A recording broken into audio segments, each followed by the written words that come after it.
केंद्रात तिसऱ्यांदा सत्तेत येण्यासाठी भाजप पुढे उत्तरेकडील 79 जागा राखण्याचं आव्हान। 2019 मध्ये 50%पेक्षाही कमी मतांनी जिंकलेल्या जागा हातून गेल्यास बहुमत कठीण। मुंबईतील 30 होर्डिंगला स्टेबिलिटी सर्टिफिकेट नाही। स्टेबिलिटी सर्टिफिकेट नसलेल्या होर्डिंगवर पालिकेकडून कारवाईचा बडगा। काही मर्यादा पाळायला हव्या, जिरेटोप हा महाराष्ट्राचा इतिहास। शरद पवारांचा प्रफुल्ल पटेलांवर शाब्दिक चपराक।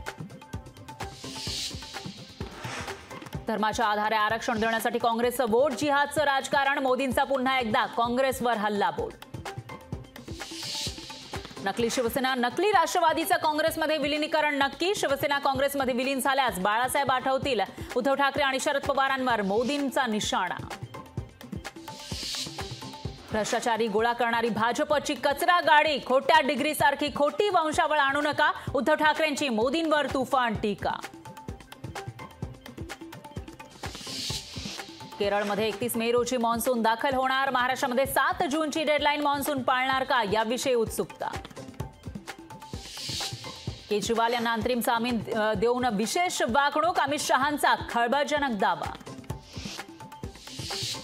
4 जून नंतर शिवसेना युबीटी आणि राष्ट्रवादी एसपी फुटणार। दोन्ही पक्षांचे उर्वरित आमदार पक्षाला रामराम करणार। भाजप नेते मोहित कंबोज यांचा ट्विटद्वारे मोठा दावा। परळमधील दामोदर नाट्यगृहाचा प्रश्न मार्गी न लागल्यास उपोषण करणार असल्याचा प्रशांत दामलेंचा इशारा। नाट्यगृहाच्या पाडकामास स्थगितीचे आदेश असूनही नाट्यगृह पाडण्यास सुरुवात। लोकशाही मराठी ऐका, पहा, जागरूक रहा।